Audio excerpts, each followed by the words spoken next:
ప్రభుత్వం ప్రవేశపెట్టిన 2024-25 వార్షిక బడ్జెట్లో ప్రతిపాదించిన కేటాయింపులు క్రమంగా వివాదాస్పదమవుతున్నాయి. ప్రత్యేకించి సంక్షేమ పథకాలకు నిధులను కేటాయింపు విషయంలో వివక్ష చూపించిందనే ఆరోపణలు వెల్లువెత్తుతున్నాయి. ఉప ముఖ్యమంత్రి మల్లు భట్టి విక్రమార్క గురువారం ఈ బడ్జెట్ ప్రతిపాదనలను సభలో ప్రవేశపెట్టిన విషయం తెలిసిందే. బడ్జెట్ మొత్తం వ్యయం 2,91,159 కోట్ల రూపాయలు. రెవెన్యూ వ్యయం 2,20,945 కోట్ల రూపాయలు. మూలధన వ్యయం మొత్తాన్ని 33,487 కోట్ల రూపాయలుగా తేల్చింది. కాగా ఈ బడ్జెట్లో మైనార్టీ సంక్షేమ మంత్రిత్వ శాఖ కేటాయింపులను భారీగా పెంచింది రేవంత్ రెడ్డి సారథ్యంలోని కాంగ్రెస్ ప్రభుత్వం. ఈ ఏడాది మైనార్టీల సంక్షేమానికి 3,003 కోట్ల రూపాయలను కేటాయించింది. 2023-24 ఆర్థిక సంవత్సరానికి గాను గత కేసీఆర్ ప్రభుత్వం ఖర్చు చేసిన నిధుల కంటే ఈ మొత్తం చాలా ఎక్కువ.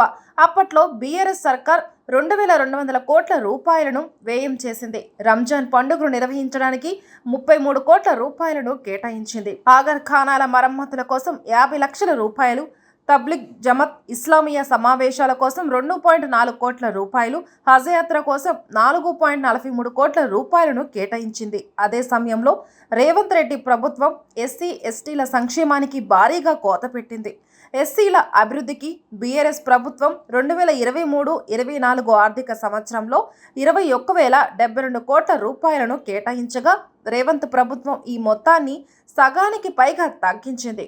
ఈ బడ్జెట్లో కేటాయించిన మొత్తం 7,638 కోట్ల రూపాయలే. ఎస్టీల అభివృద్ధికి గత ప్రభుత్వం 2023-24 ఆర్థిక సంవత్సరంలో కేటాయించిన మొత్తం 4,365 కోట్ల రూపాయలు కాగా ఇందులో కూడా కోత పెట్టింది రేవంత్ సర్కార్.